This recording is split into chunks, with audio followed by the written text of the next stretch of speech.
Tuwing Ghost Month, may isang kaluluwa na bumabalik sa aming bahay. Akala ko gusto lang niya akong takutin, hanggang malaman kong ako pala ang dahilan kung bakit siya hindi matahimik.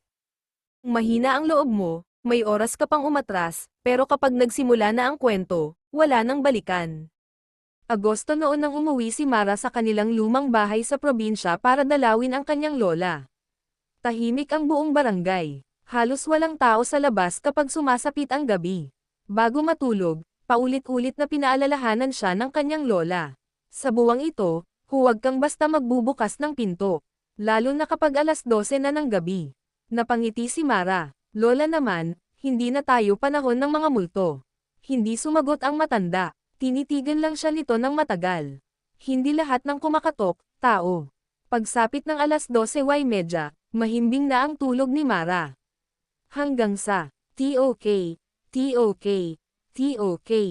Napabangon siya. May kumakatok sa main door. 3 beses. TOK, TOK, TOK. Akala niya ay kapitbahay lamang. Pero narinig niya ang isang boses mula sa labas. Mara. Nanlamig ang katawan niya. Kilala niya ang boses. Boses iyon ng kanyang ina. Ang problema, patay na ang kanyang ina 5 taon na ang nakalipas. Mara, buksan mo ang pinto. Hindi siya gumalaw. Sa kabilang kwarto, narinig niyang bumangon ang kanyang lola. Mara, huwag. Pero biglang tumigil ang katok. Tahimik. Makalipas ang ilang segundo, may narinig silang yabag papalayo. Kinabukasan, nakita ni Mara ang 3 basang bakas ng paa sa harap ng pinto. Pero walang bakas papunta sa bahay. Puro bakas lamang papalayo, mula sa loob. At doon nagsimula ang tunay na misteryo. Dahil nang tanungin niya ang kanyang lola kung sino ang dumating kagabi. Isang pangalan lang ang sinabi nito. Siya. Sino po? Napatingin ang kanyang lola sa lumang litrato sa dingding. At sa litrato, may isang babaeng kamukhang kamukha ni Mara. Hindi makapaniwala si Mara sa nakita niya. Lumapit siya sa lumang litrato. Isang babae ang nakatayo sa tabi ng kanyang lola. Parehong buhok, parehong tangkad, at halos pareho rin ang mukha niya. Pero may kakaiba, hindi malinaw ang mukha ng babae. Parang may nagblur rito. Lola, sino siya? Hindi sumagot ang kanyang lola. Sa halip, itinago nito ang litrato sa isang lumang kahon. Huwag mo nang alamin. Pero habang lumilipas ang araw, lalo lamang naging kakaiba ang mga nangyayari. Tuwing gabi, may naririnig si Mara na naglalakad sa hallway. Tapak, tapak, tapak.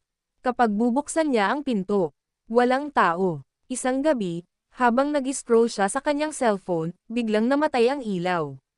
Pagbalik nito makalipas ang ilang segundo, may nakita siyang babae sa dulo ng hallway. Mahaba ang buhok, nakasuot ng puting damit, at nakatalikod. Mama. Hindi gumalaw ang babae. Lumapit si Mara. 1 hakbang, 2 hakbang, 3 hakbang. Biglang humarap ang babae. Napahiyaw si Mara. Wala itong mukha. Tumakbo siya pabalik sa kwarto. Pero bago niya maisara ang pinto, narinig niya ang boses nito. Mara, bakit mo kinuha ang buhay ko? Kinabukasan, nakita siya ng kanyang lola na nanginginig. Doon na nagsalita ang matanda. Hindi siya multo na basta nagpapakita. Kung gayon, ano siya? Huminga ng malalim ang kanyang lola. Siya ang dahilan kung bakit ipinanganak ka. Napatingin si Mara, at inilabas ng lola ang isang lumang dokumento. Nakasulat doon ang isang pangalan. Maralyn. Pero hindi iyon ang pangalan niya. Iyon ang pangalan ng babaeng nasa litrato. At ang petsa ng pagkamatay nito ay eksaktong petsa ng kapanganakan ni Mara. Buong gabi hindi nakatulog si Mara. Paulit-ulit na bumabalik sa isip niya ang sinabi ng kanyang lola. Siya ang dahilan kung bakit ipinanganak ka. Kinabukasan, hinanap niya ang lumang kahon. Doon niya nakita ang mga lumang litrato at dokumento tungkol kay Maralyn. Ayon sa mga dokumento, isang batang babae ang namatay maraming taon na ang nakalipas. Pero may isang lihim. Bago siya namatay, sinabi raw niya sa kanyang ina. Babalik ako kapag dumating ang tamang panahon. At ayon sa lola ni Mara, dumating ang panahon ng ipanganak siya. Sa unang gabi ng Ghost Month, muling bumalik ang babae. Pero ngayon, hindi na ito nasa labas ng bahay. Nasa loob na ito. Biglang bumukas ang pinto ng kwarto. KRRRREEEK. Nandoon ang babaeng walang mukha. Hindi gumagalaw. Mara, Napapikit si Mara. Anong gusto mo sa akin? Walang sagot. Unti-unting itinaas ng babae ang kamay nito at itinuro ang lumang salamin. Napatingin si Mara, at nakita niya ang sarili niya sa salamin. Pero hindi siya ang nakikita niya. Ang babaeng nasa salamin ay ang babaeng walang mukha. Biglang lumitaw ang isang malinaw na mukha. Mukha ni Mara. At narinig niya ang isang bulong. Hindi ako ang sumusunod sa iyo. Nanlaki ang mata ni Mara. Kung hindi ikaw, sino? Tumahimik ang babae. Pagkatapos, dahan-daang itinuro ang likuran ni Mara. Paglingon niya, naroon ang kanyang lola. Pero iba ang itsura nito. Mapatla, walang emosyon. At may hawak na parehong lumang litrato.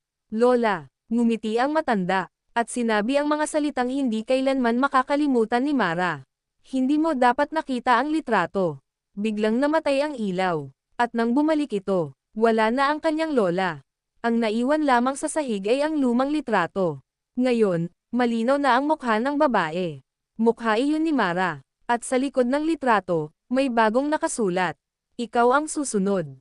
Doon ko nalaman ang katotohanan, hindi pala siya bumabalik para kunin ako, bumabalik siya dahil may isang pangakong hindi natupad, at nang tuluyan kong sabihin ang mga salitang matagal niyang hinihintay, pinapatawad na kita, biglang nawala ang malamig na hangin, namatay ang ilaw, at nang muling bumukas, wala na siya, akala ko tapos na ang lahat, pero bago ako umalis sa bahay, may nakita akong isang lumang litrato sa mesa, sa litrato, naroon kaming dalawa, ako, at ang babaeng matagal nang patay. Sa likod ng litrato, may nakasulat, hindi pa tapos ang Ghost Month, at mula noon, tuwing sasapit ang Agosto, may kumakatok pa rin sa aming pinto, 3 beses, TOK, TOK, TOK. Ito ang Story Force PH, kung saan bawat kwento ay may lihim na naghihintay mabunyag, hanggang sa muli, at bago ka umalis, huwag kalimutang mag-like, mag-comment, at mag-subscribe, malay mo, iyon na ang maging panangga mo sa susunod na nakakatakot na kwento.